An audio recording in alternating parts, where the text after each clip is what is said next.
कानी बहू। किशोरी लाल जी के बेटे राघव की शादी की बात जगह जगह चल रही थी, लेकिन किशोरी लाल जी को कोई लड़की पसंद ही नहीं आती थी। और उसकी एक ही वजह थी, किशोरी लाल जी का लालची होना। उनको लड़के वालों से मोटा दहेज चाहिए था और इसी चक्कर में एक दिन वो एक बहुत पैसे वाले के घर अपने बेटे का रिश्ता लेकर पहुंचे। उस आदमी का नाम था ओम प्रकाश। देखिए किशोरी लाल जी, मेरी एक ही बेटी है और मेरी सारी संपत्ति जायदाद सब कुछ मेरी बेटी नैना का ही है। पापा, नाम से लगता है बहुत खूबसूरत होगी। कितना अच्छा नाम है ना, नैना। ओ, वैसे बात तो सही है आपकी। अब इतना पैसा है, जमीन जायदाद है, इकलौती बेटी, आप भी क्या करेंगे? सब कुछ उसे ही देंगे ना। बिल्कुल ठीक पहचाना आपने। बस बेटी की शादी और सारी जायदाद उसके नाम। पापा, बिना देखे हाँ कर दीजिए ना। इतना अच्छा रिश्ता फिर कहाँ मिलेगा? माला माल हो जाएंगे हम। मैं अपनी बेटी को बुलाता हूँ। अरे नहीं नहीं नहीं नहीं, आपकी बेटी का नाम नैना है, सुनकर ही लगता है बहुत सुंदर होगी। रहने दीजिए अंकल, मैं तो आपकी बेटी के नाम से ही इतना खुश हो गया हूँ कि उसे बिना देखे शादी करने को तैयार हूँ। अब तो मैं उसका चेहरा सीधे शादी के बाद ही देखूंगा।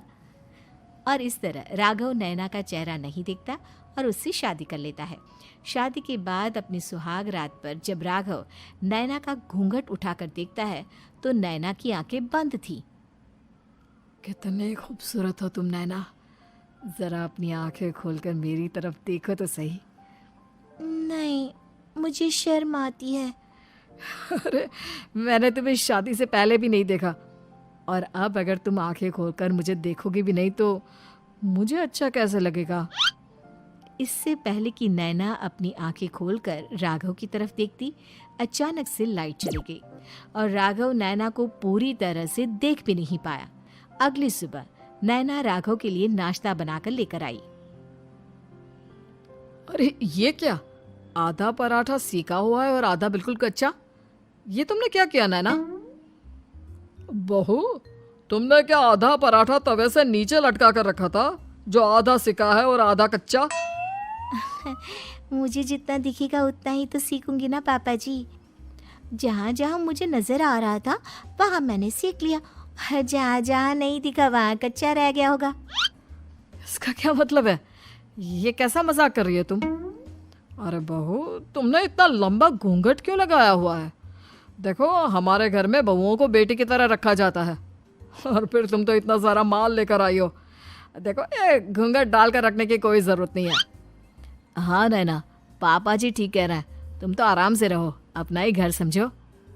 नैना अचानक से अपना घूंघट उठा लेती है।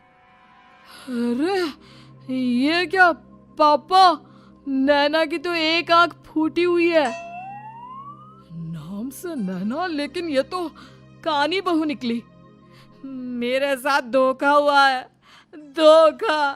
बिना दिखाए अपनी कहानी लड़की मेरे संग ब्याह दी। मुझे कहानी भी नहीं चाहिए। मुझे अभी ओम प्रकाश जी से बात करनी पड़ेगी। आखिर उन्होंने मेरे साथ ऐसा किया क्यों? अरे, आप लोगों ने ही तो पापा से कहा था कि आप लोग शादी से पहले मुझे देखना नहीं चाहते। अब मेरे पापा पर क्यों इल्जाम लगा रहे हैं? अरे लेकिन उन्हें बताना तो चाहिए था ना कि तुम कहानी हो, एक आंख से तुम्हें दिखाई नहीं देता। किशोरी लाल और राघव नाराज होकर ओम प्रकाश को अपने घर बुलाते हैं। पापा जी, ये आपने क्या किया? शादी से पहले बताया क्यों नहीं कि नैना की आंखों में परेशानी है? अरे, आप ही ने तो लड़की देखने से मना कर दिया था। और लेकिन आप बता तो सकते थे। आपको तो हमारी बेटी की प्रॉपर्टी चाहिए थी, वो भी पूरी की पूरी। अब क्या हुआ अगर उसे आधा दिखाई देता है? प्रॉपर्टी तो आपको पूरी मिल गई ना। अरे ये क्या बात हुई? मेरी शादी प्रॉपर्टी से नहीं, आपकी बेटी से हुई है। अब ये तो पहले सोचना चाहिए था, तब तो मेरी प्रॉपर्टी देखकर तुम्हारी जुबान लप लपा रही थी। लेकिन मैं कानी लड़की को अपनी बीवी बनाकर नहीं रख सकता। पापा, कुछ करिए ना आप। हाँ, करता हूँ। देखिए ओम प्रकाश जी, आप हमारे साथ ऐसा नहीं कर सकते। और तुम देखो, अगर तुमने मेरी बेटी से शादी तोड़ी ना, तो जो भी प्रॉपर्टी मैंने तुम्हें दी है वो तो पूरी की पूरी वापस ले ही लूँगा, और आधी प्रॉपर्टी तुम्हारी भी लूँगा। अरे मेरी आधी प्रॉपर्टी भला क्यों लेंगे आप? इसलिए क्योंकि मेरी बेटी को आधा नजर आता है और उसकी नज़र अभी तक तुम्हारी आधी जायदाद पर ही पड़ी है। अब तुम उसे घर से निकालोगे तो कुछ तो लेकर जाएगी ना। और अगर हम आपकी बेटी को अपने घर की बहू बनाकर रखे तो? तो तुम्हारी पूरी प्रॉपर्टी तुम्हारी ही रहेगी, और जो मैंने तुम्हें दिया है ना, उसमें से बस मैं आधा लेकर जाऊंगा।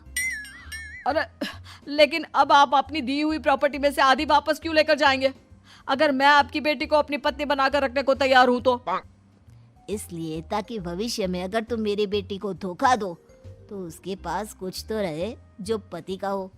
वैसे मेरे पास तो बहुत कुछ है, लेकिन अपने पति की कोई निशानी तो उसके पास होनी चाहिए ना। अब अगर तुमने मेरी बेटी को कानी कहा तो तुम्हें प्रॉपर्टी भी कानी ही मिलेगी, पूरी नहीं। जमाए राजा। किशोरी लाल और राघव समझ चुके थे कि वो बुरी तरह फंस चुके हैं और अब उनके पास वहां से निकलने का कोई चारा नहीं है। अब समझ में आया ना, लालच बुरी बला होती है।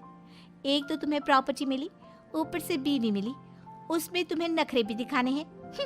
आए बड़े, चुपचाप बैठो दोनों। कुछ दिनों के बाद नैना राघव की कार लेकर बाजार घूमने निकलती है और जब कार लेकर वापस आती है, ये क्या? एक तरफ से मेरी गाड़ी पूरी खराब हो चुकी है। लगता है तुमने मेरी गाड़ी को किसी दूसरी गाड़ी के साथ एक्सीडेंट किया है। अरे अरे कितना बड़ा नुकसान कर दिया तुमने बहू। वो क्या है ना पापा जी, मुझे एक आंख से दिखाई नहीं दे रहा था, सामने से गाड़ी आ रही थी। मुझे तो सिर्फ आधा ही दिखाई दिया और वो गाड़ी मेरी कार से रगड़ते हुए निकल गई। अब मैं क्या करूं बताओ? आप इसे ठीक कराने के पैसे कौन देगा? तुम्हारे पापा। तुमने मुझसे इस तरह से बात की? अभी रुको। नैना राघव की शिकायत ओम प्रकाश को कर देती है। देखो राघव, अब जो मेरी आधी प्रॉपर्टी तुम्हारे पास थी ना, उसमें से आधी और मैं लेकर जाऊंगा, क्योंकि तुमने मेरी बेटी को डांटा। अरे नहीं नहीं पापा जी, गलती हो गई, माफ कर दो। गलती की तो कोई गुंजाइश ही नहीं। अगली बार मेरी बेटी को डांटा तो बची हुई आधी में से आधी और ले जाऊंगा। लालच के चक्कर में हम दोनों ने बहुत बड़ी गलती कर दी बेटा। एक तो तुम्हें कानी बहू मिली और ऊपर से जो माल मिला वो भी काना। इस तरह राघव की हर एक गलती पर ओम प्रकाश उसकी प्रॉपर्टी का आधा आधा हिस्सा लेकर अपना सारा माल वापस ले गया और राघव को कानी बीवी से काम चलाना पड़ा।